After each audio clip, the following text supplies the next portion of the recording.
Good morning, class 10th.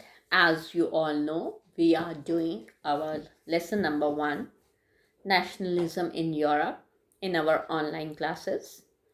This is a video which is related to the topic how language became a symbol of national resistance.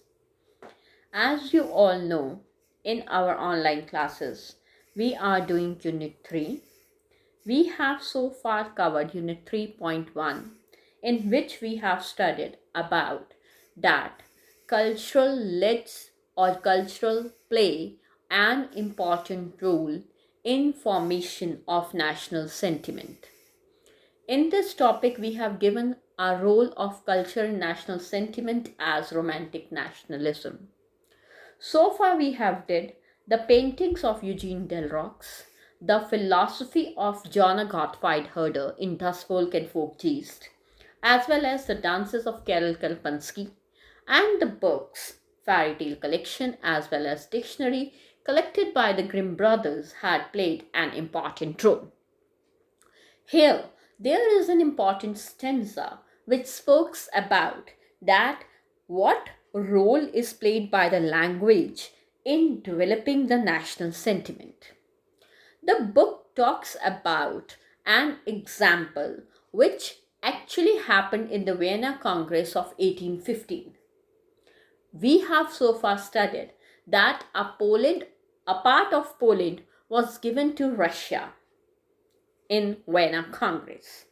So, when Russia occupied Poland, Russia tried to impose its dominance, its domination over the Polish people.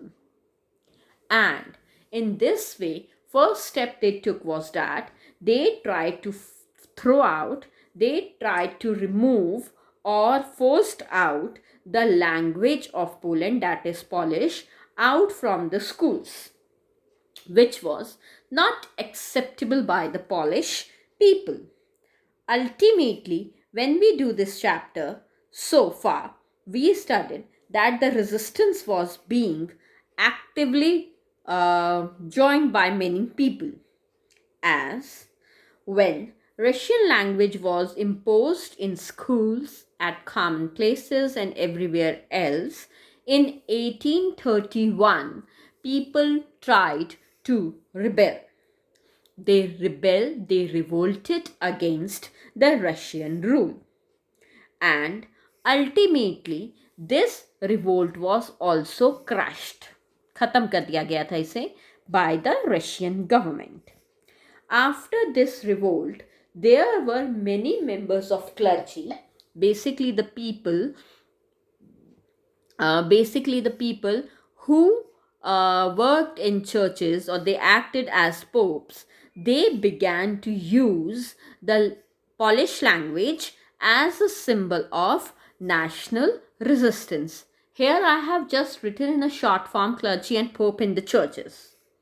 So, Polish was used as for giving information, for prayers, for making religious instructions, for making any sort of changes in the cultural and in church gatherings. As a result, a large number of priests were arrested. They were sent to jail. They were put to jail in Siberia. Siberia was a place which at that time located in the parts of Soviet Union. Many priests and bishops were sent to jail by the Russian authorities as a punishment. They were punished because they refused to give any instruction, any preach का मतलब ज्ञान देना, ठीक है, जैसे पंडित देते हैं, in the Russian language. So ultimately we can say that language, that is the use of Polish against the Russian dominance, can be seen as a symbol of struggle or can be seen as a part of national resistance of the Poland. Ultimately, when we covered or when we finish this topic or we do unit 3.2, we have to understand this, that Romantic nationalism can occur with the help of painting, dances, language, and many other things. Thank you, class, for listening.